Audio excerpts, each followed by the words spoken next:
Hello student, last lecture we discussed about problem number 8 and last lecture हमने जो first method है मतलब net asset method जो है वो हमने सॉल्व की थी। फिर भी मैं एक बार फिर से रिवाइज करती हूँ। देखो जो प्रॉब्लम है वो स्क्रीन पे आपको दिखाई दे रहा है। On 31st December 2019, the balance sheet of Dolphin Limited Delhi disclosed the financial position as follows. Okay, and liabilities are issued and subscribed capital 40,000 equity shares of rupees 10 each, fully paid 4 lakh, reserve 2 lakh 2,000, profit and loss 1 lakh 8,000. 7% debentures 1 lakh, trade creditors 90,000 and bills payable 50,000. Okay, and assets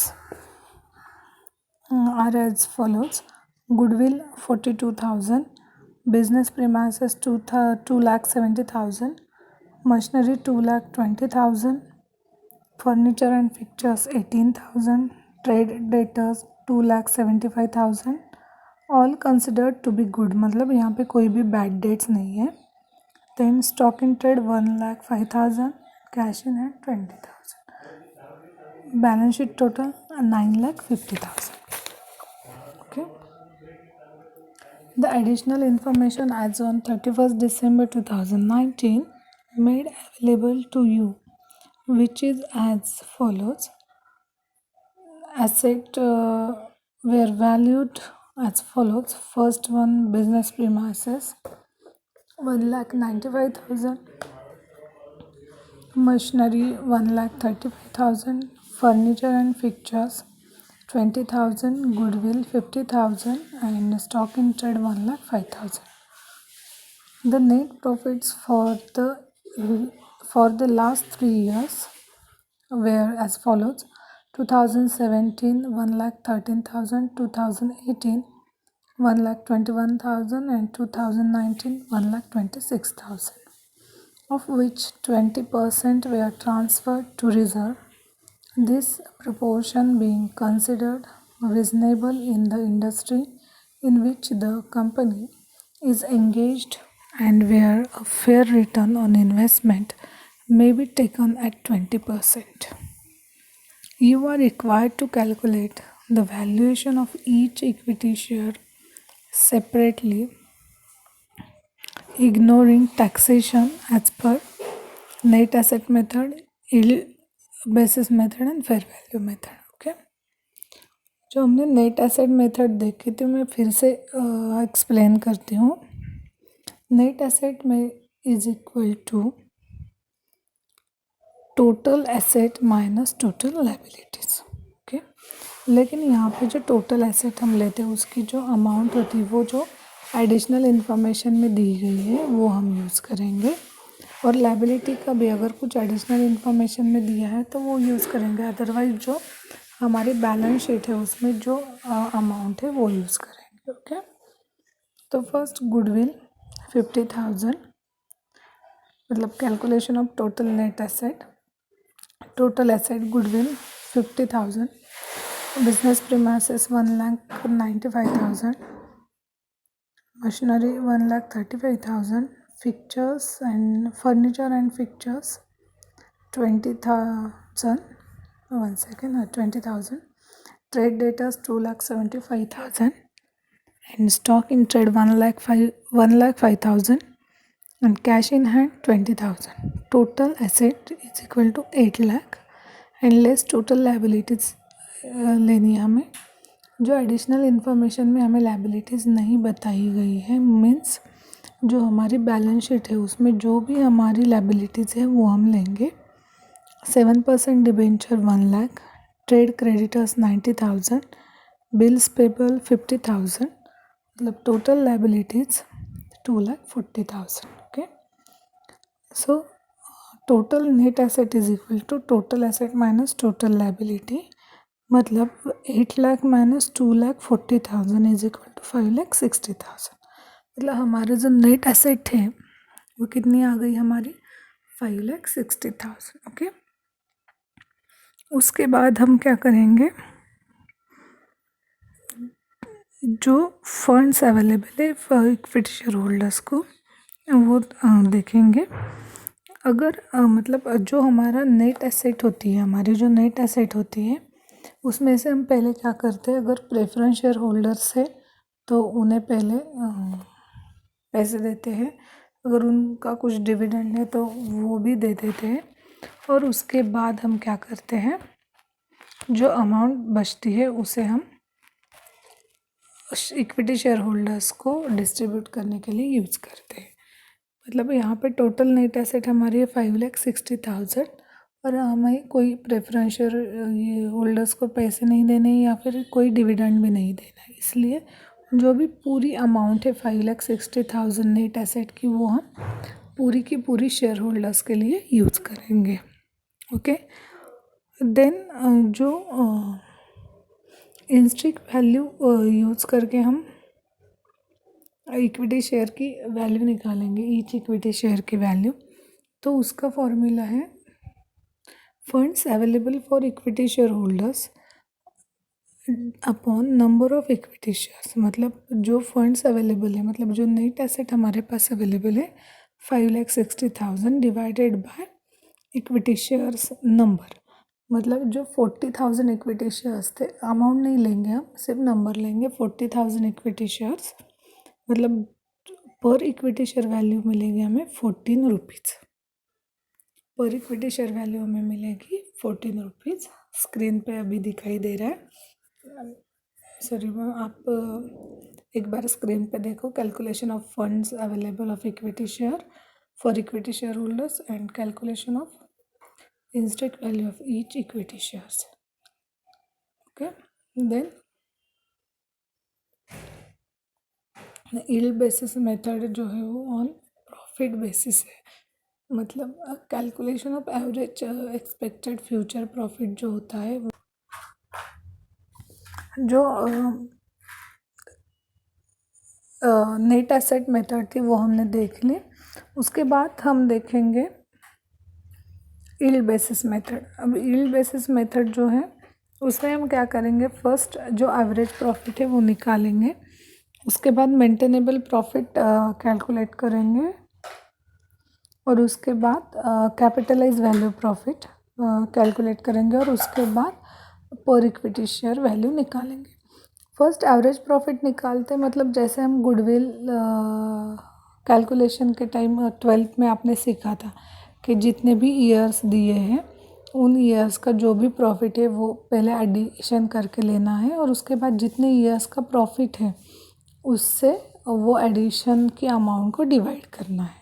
okay, तो अब हम यहाँ पे क्या करेंगे, calculation of average expected future profit means average profit is equal to, हमें example में 3 years का जो नेट प्रॉफिट दिया है 17 का 1,13,000, 18 का 1,21,000 एंड 19 का 1,26,000, उसकी टोटल कर देंगे तो टोटल आती है 3,60,000। यहाँ देखो 3,60,000 आ गई, और 3 इयर्स का नेट प्रॉफिट था, इसलिए 3,60,000 डिवाइडेड बाय 3 करेंगे तो एवरेज प्रॉफिट हमारा आएगा 1,20,000। एवरेज प्रॉफिट कितना हमारा 1,20,000। देन हम मेंटेनेबल प्रॉफिट कैलकुलेट करेंगे। अब मेंटेनेबल प्रॉफिट हम कैसे कैलकुलेट करते हैं, हमें जो इन्फॉर्मेशन होती है उसमें बताया जाता है कि जो एवरेज प्रॉफिट है उसमें से कुछ परसेंट रिज़र्व को ट्रांसफ़र करो, कुछ परसेंट फ्यूचर प्रोविज़न के लिए रखने, तो दैट टाइम हम क्या करेंगे, उसे मेंटेनेबल प्रॉफिट बोलेंगे। मतलब फॉर एग्ज़ाम्पल एवरेज प्रॉफिट जितना है उसके ऊपर जितने परसेंटेज हमें ट्रांसफ़र करने हैं रिज़र्व के लिए या फिर फ्यूचर प्रोविज़न के लिए, तो उतने परसेंटेज हम कैलकुलेट करेंगे एवरेज प्रॉफिट के ऊपर, और जो अमाउंट आती है उसे हम बोलेंगे मेंटेनेबल प्रॉफिट। ओके, तो यहाँ पे देखो average profit less 20% transfer to reserve, हमें इंफॉर्मेशन में क्या दिया था, of which 20% were transfer to reserve, this proportion being considered reasonable in the industry in which a company is engaged and where a fair return company is engaged. Okay, यहाँ तक हमारा क्या था, जो मेंटेनेबल प्रॉफिट था उसमें से 20% हमें रिजर्व फंड को ट्रांसफ़र करना था. ओके, तो यहाँ पे हम क्या करेंगे, जितना एवरेज प्रॉफिट है माइनस जितना हमें परसेंटेज बोला है उतने करेंगे. मतलब 1,20,000 के ऊपर 20%, मतलब 1,20,000 इंटू 20/100 करेंगे तो अमाउंट मिलेगी 24,000. तो हम क्या करेंगे, यहाँ पे देखो 1,20,000 माइनस 24,000, तो टोटल मेंटेनेबल प्रॉफिट आया 96,000. ओके, तो टोटल मेंटेनेबल प्रॉफिट आ गया 96,000. उसके बाद हम क्या करेंगे, calculation of capitalised value of maintainable profit. Calculation of capitalised value of maintainable profit, तो उसका फॉर्मूला क्या है, capitalise value of profit is equal to future maintainable profit upon normal rate of return into 100. अब ये normal rate of return क्या है, तो हमें एग्जाम्पल में बताया है वेयर जो लास्ट वाली पैरा में जो इन्फॉर्मेशन थी वो were fair return on investment may be taken at 20%. मतलब यहाँ पे स्पेसिफिक बताया नहीं कि रेट ऑफ रिटर्न 20% है. तो यहाँ पे सेंटेंस क्या है, fair return on investment may be taken at 20%, मतलब उसे हम रेट ऑफ रिटर्न बोलेंगे. तो अब हम क्या करेंगे, जो कैपिटलाइज्ड वैल्यू है of capitalised value of profit है उसके फॉर्मूले में हम सिर्फ अमाउंट डाल देंगे. ओके, तो 96,000 upon 20% into 100 is equal to 4,80,000 is equal to 4,80,000. तो हमारा जो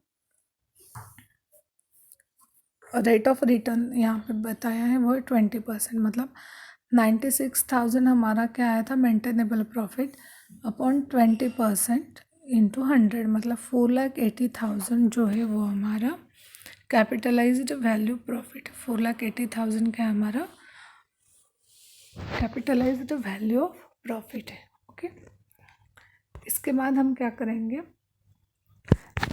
यील्ड बेसिस मेथड्स मतलब जो यूज़ कर रहे हैं उससे हम ईच इक्विटी शेयर की वैल्यू निकालेंगे.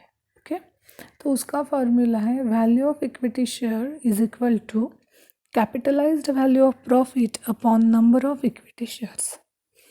यहाँ पे मतलब जो ये शेयर का टॉपिक है, मतलब वैल्यूएशन ऑफ शेयर जो है उसमें हर एक स्टेप एक दूसरे के ऊपर डिपेंड है. मतलब हम फर्स्ट स्टेप करेंगे तो उसका आंसर हम सेकेंड स्टेप में यूज़ करेंगे, सेकेंड स्टेप करेंगे तो उसका आंसर हम थर्ड स्टेप में यूज़ करेंगे. मतलब हर एक जो स्टेप है वो एक दूसरे के ऊपर डिपेंड है.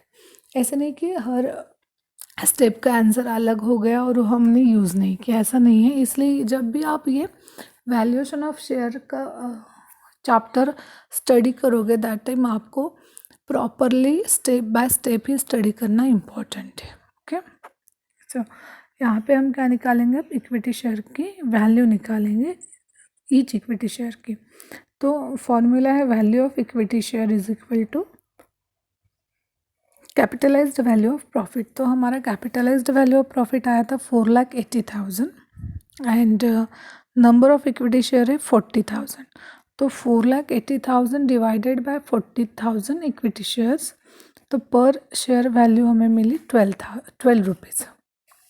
पर शेयर वैल्यू मिली 12 रुपीज़. ओके, उसके बाद हम लेंगे third method, fair value method. आपको ध्यान में होगा कि फेयर वैल्यू मेथड कितनी इजी है. इंस्टिक वैल्यू मेथड एंड नील वैल्यू मेथड की टोटल मतलब वैल्यू ऑफ मतलब फेयर वैल्यू मेथड है. ओके, तो यहाँ पे हम क्या करेंगे, valuation of equity share as per fair value method लिखेंगे। उसके बाद फॉर्मूला डालेंगे, value of each equity share is equal to value of each equity share is equal to intrinsic value plus yield value upon two.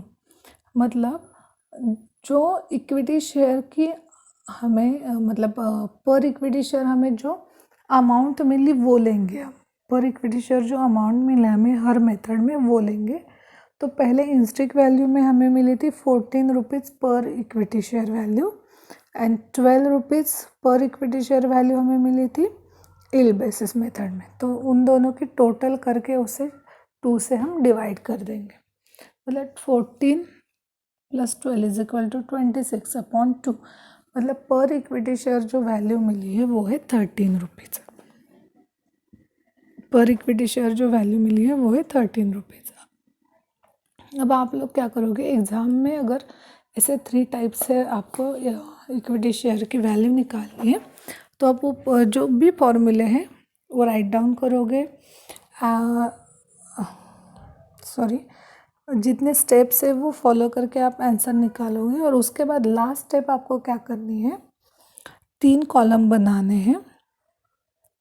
Method 2 column method and value, और bracket में लिखेंगे each equity share. Okay, तो method में आप first लिखोगे net asset method.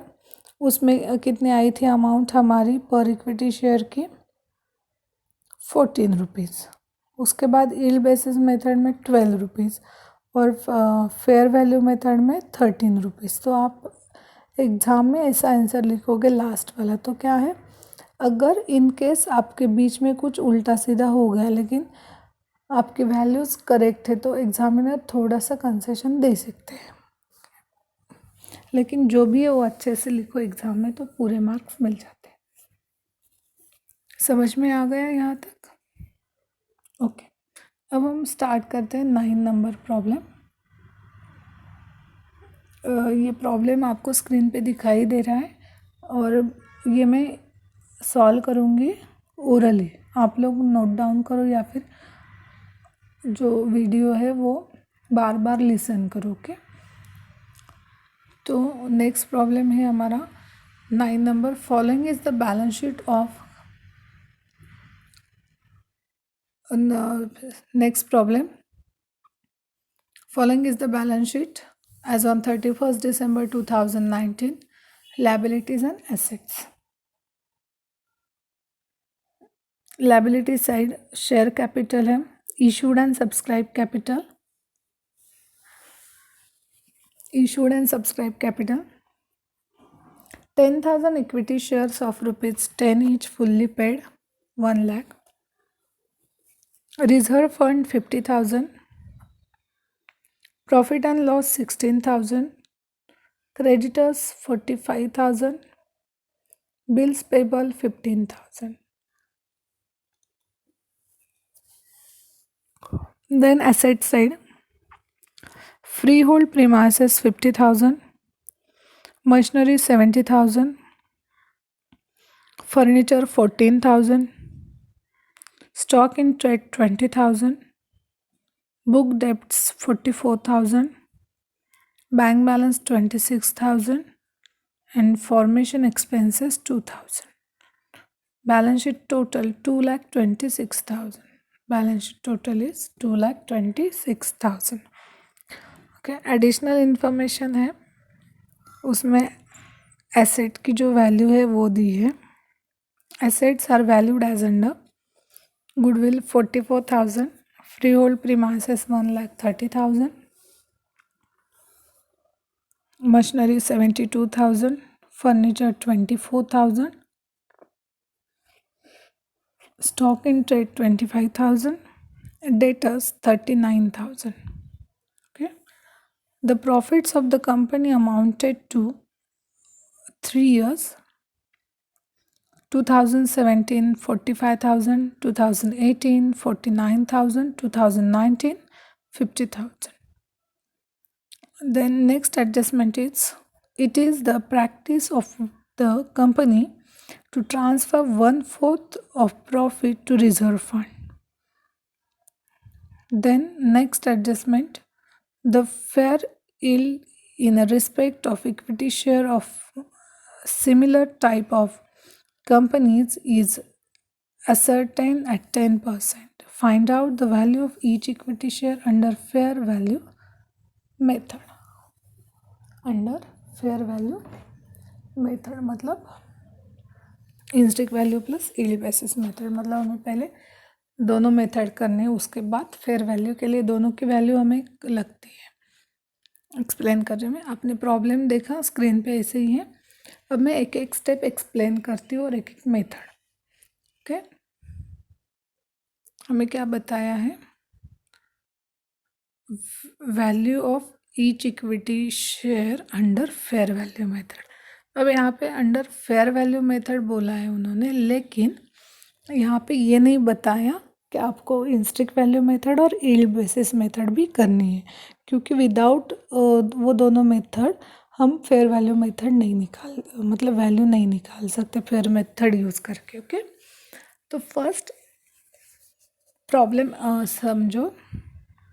अब यहाँ पे हमें एडिशनल इन्फॉर्मेशन में एसेट की इन्फॉर्मेशन दी है और 3 इयर्स का नेट प्रॉफिट दिया है। एसेट की वैल्यू मतलब जो वैल्यूएशन हो गई है एसेट की, वो जो हम नेट एसेट निकालने के लिए यूज़ करेंगे। उसके बाद 3 इयर्स का नेट प्रॉफिट दिया है जो हम एवरेज प्रॉफिट के लिए यूज़ करेंगे। और यहाँ पे कोई प्रेफरेंस शेयर होल्डर या डिविडेंड नहीं है, तो जो भी नेट एसेट आएगी वो हम डायरेक्टली इक्विटी शेयर होल्डर को डिस्ट्रीब्यूट करने के लिए यूज़ करेंगे। ओके, समझ में आ गए बेसिक जो है वो। ओके, तो हम स्टार्ट करते हैं, मतलब मैं स्टार्ट करती हूँ प्रॉब्लम सॉल्विंग के लिए, आप लोग ध्यान दे दो, मतलब केयरफुली लिसन करो और बाद में आप क्या करो, नोटबुक में नोट डाउन करो।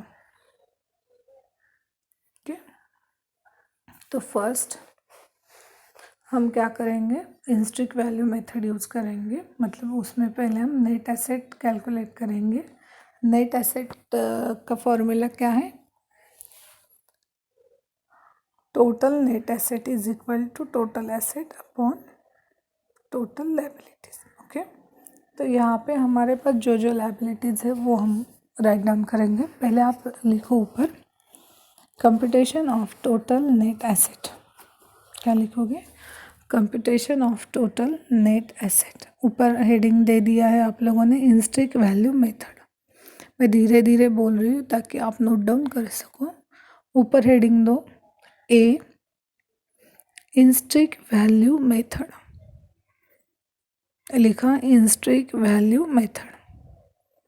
अब उसमें फर्स्ट स्टेप है calculation of total net assets, calculation of total net asset, total asset minus total liabilities। Okay, तो एसेट में क्या क्या, goodwill 44,000, free hold premises 1,30,000, machinery 72,000, sorry free hold premises 1,30,000, machinery 72,000, furniture 24,000, stock in trade 25,000, debtors 39,000, bank balance 26,000, total asset 3,60,000, total asset 3,60,000, less liabilities, creditors 45,000, bills payable 15,000, total liabilities 60,000, मतलब net asset is equal to 3,60,000 minus 60,000 is equal to 3 lakh. Okay, total net asset is equal to 3 lakh. उसके बाद हम calculate करेंगे computation of funds available for equity share holders, जो fund available है वो क्या करेंगे हम इक्विटी शेयर होल्डर को डिस्ट्रीब्यूट कर देंगे। अगर हमारे पास प्रेफरेंस शेयर होल्डर होते तो पहले हम उनके अमाउंट दे देते और बाद में जो बची है वो इक्विटी शेयर होल्डर्स को डिस्ट्रीब्यूट कर देते। ओके, तो हम लिखेंगे total net asset is equal to 3 lakh. Total net asset is equal to 3 lakh minus या less preference share capital nil. Therefore, funds available for equity shareholders 3 lakh. Funds available for equity shareholders 3 lakh. Okay. Then अब ये हो गया हमारा fund available. उसके बाद हम क्या करेंगे ईच इक्विटी शेयर वैल्यू निकालेंगे।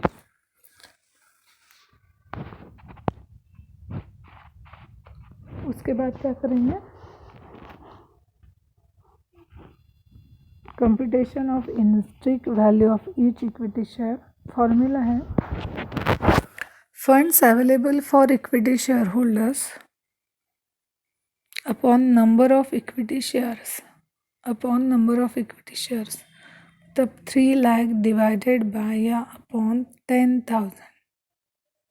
3 lakh upon 10,000 equity shares number लेंगे, शेयर्स का अमाउंट नहीं। तो हमारे पास पर इक्विटी शेयर वैल्यू जो है वो है 30 rupees. Per equity share value जो है वो है 30 रुपीज़। आपको समझ में आ गया नेट एसेट मेथड हमने कैसे की? क्योंकि यहाँ पे आपको सॉल्व किया हुआ प्रॉब्लम नहीं दिखाई दे रहा, इसलिए मैं बार बार वो एक्सप्लेन कर रही हूँ। ओके, अब उसके बाद जो है वो यील्ड बेसिस मेथड है और उसके बाद हमें क्या बोला है फेयर वैल्यू मेथड यूज़ करके इस शेयर मतलब पर शेयर की वैल्यू निकालो। ओके, लेकिन मैं फिर से नेट एसेट एक्सप्लेन करती हूँ क्योंकि आपके पास स्क्रीन पे नहीं दिखाई दे रही है इसका सॉल्यूशन, तो आप लिसन करके राइट डाउन कर सकते हो। ओके, तो फर्स्ट ऑफ ऑल हम क्या करेंगे नेट एसेट जो मेथड है वो यूज़ करेंगे। उसमें computation of total net asset लिखेंगे। क्या लिखेंगे? Computation of total net asset. उसमें टोटल एसेट मतलब जो हमें एडिशनल इंफॉर्मेशन में एसेट की वैल्यू दी है, एडिशनल इंफॉर्मेशन में जो एसेट की हमें वैल्यू दी गई है वो यूज़ करेंगे। और उसके बाद अगर लायबिलिटी की भी कुछ एडिशनल इंफॉर्मेशन है, फॉर एग्जांपल क्रेडिटर्स के ऊपर हमें डिस्काउंट मिला है तो हम वो यूज़ करेंगे। ओके, तो फर्स्ट ऑफ ऑल हम क्या करेंगे जो एसेट है उसकी वैल्यू लेंगे। Goodwill 44,000, free hold premises 1,30,000, machinery 72,000, furniture 24,000 and stock in trade 25,000, debtors 39,000 and bank balance 26,000। ये एसेट टोटल हो गई 3,60,000। उसमें से हम लायबिलिटी जो है 60,000 क्रेडिटर्स एंड बिल्स पेबल वो माइनस कर देंगे। मतलब टोटल नेट एसेट हमारी आ गई 3 लाख। टोटल नेट एसेट हमारी क्या हो गई 3 लाख आ गई। उसके बाद हम क्या करेंगे जो available fund equity share holders के लिए अगर कुछ प्रेफरेंस शेयर होल्डर्स का कैपिटल और डिविडेंड है तो वो वहाँ से लेस कर देंगे। अगर कुछ नहीं है तो एज इट इज़ हमारी नेट एसेट क्या होगी इक्विटी शेयर होल्डर को डिस्ट्रीब्यूट करने के लिए यूज़ होगी। उसके बाद इंस्ट्रिक वैल्यू से हम इक्विटी शेयर का वैल्यू निकालेंगे। तो उसके लिए फॉर्मूला है funds available for equity share holders upon number of equity shares. मतलब जो फंड है वो 3 लाख का था डिवाइडेड बाय 10,000 इक्विटी शेयर्स। तो हमारे पास पर इक्विटी शेयर वैल्यू मिली है 30 रुपीज़। कितनी मिली? 30 रुपीज़। ओके, नेक्स्ट लेक्चर को मैं एक्सप्लेन करूँगी yield basis method and fair value method, क्योंकि बहुत सिंपल है वो दोनों मेथड। और उसके बाद आई थिंक और एक प्रॉब्लम लेने की ज़रूरत है या नहीं, क्योंकि क्या है, सभी एग्जाम्पल एक जैसे ही है, क्योंकि कोई अलग नहीं है। बुक छोड़ के आपको एग्ज़ाम में नहीं पूछते हैं, तो मुझे लगता है ये टॉपिक हम ये जो 9 नंबर का प्रॉब्लम है सॉल्व करके यहाँ पे ख़त्म करते हैं और नेक्स्ट टॉपिक हम स्टार्ट करेंगे। ओके, क्योंकि जो हमारा वैल्यूएशन ऑफ शेयर्स टॉपिक है वो हमारा ख़त्म हो गया है। Thank you.